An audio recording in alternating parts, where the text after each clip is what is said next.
இரண்டு கால்களும் செயல் இழந்த நிலையில் பொங்கல் விழாவில் நடனமாடி திறமையை வெளிப்படுத்திய மாற்றுத்திறனாளி பெண் பவித்ராவுக்கு நியூஸ்7 தமிழ் அன்பு பாலம் மற்றும் ஜோதி அறக்கட்டளை சார்பில் 10,000 ரூபாய் மதிப்புள்ள புத்தாடைகள் வழங்கப்பட்டன. தஞ்சை மாவட்டம் உரத்தநாடு அருகே உள்ள மேல உளூர் பழங்குடியின குடியிருப்பில் நியூஸ்7 தமிழ் அன்பு பாலம் மற்றும் ஜோதி அறக்கட்டளை சார்பில் சமத்துவ பொங்கல் விழா கொண்டாடப்பட்டது. அப்பொழுது பவித்ரா என்கிற இரண்டு கால்கள் செயல் இழந்த நிலையில் உள்ள மாற்றுத்திறனாளி பெண் உற்சாகமாக நடனமாடி திறமையை வெளிப்படுத்தினார். இந்நிகழ்ச்சியை நியூஸ்7 தமிழ் தொலைக்காட்சியில் ஒளிபரப்பானதை பார்த்த ஆட்சியர் பிரியங்கா பங்கஜம் விளிம்பு நிலையில் தவிக்கும் பவித்ராவிற்கு அனைத்து உதவிகளையும் செய்ய அதிகாரிகளுக்கு உத்தரவிட்டார். இதையடுத்து நியூஸ்7 தமிழ் மற்றும் ஜோதி அறக்கட்டளை சார்பில் 10,000 ரூபாய் மதிப்புள்ள புத்தாடைகள் வழங்கப்பட்டது.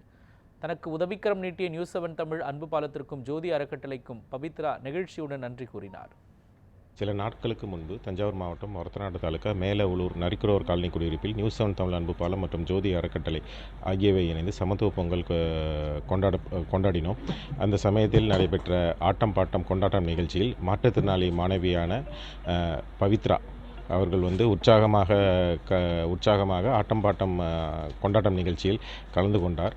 அவரை ஊக்கப்படுத்தும் விதமாகவும் அவரை இன்றைக்கி அவங்க வீட்டுக்கே போய் காரில் அழைச்சிட்டு இங்கே தஞ்சாவூருக்கு ஒரு பிரபல துணி கடைக்கு அழைச்சிட்டு அந்த பொண்ணுக்கு பிடிச்சமான உடைகளை அந்த பொண்ணையே தேர்ந்தெடுக்க வச்சு அதை நாங்கள் இன்றைக்கி வாங்கி கொடுத்துருக்குறோம். எளிய மனிதர்களின் வாழ்வில் மகிழ்ச்சியை ஏற்படுத்துவதே இந்த திட்டத்தின் நோக்கம். நியூஸ்7 தமிழ் அன்பு பாலம் மற்றும் ஜோதி அறக்கட்டளை சார்பில் விளிம்புநிலை மக்களுக்கான நலத்திட்ட உதவிகள் தொடர்ந்து வழங்கப்படும்.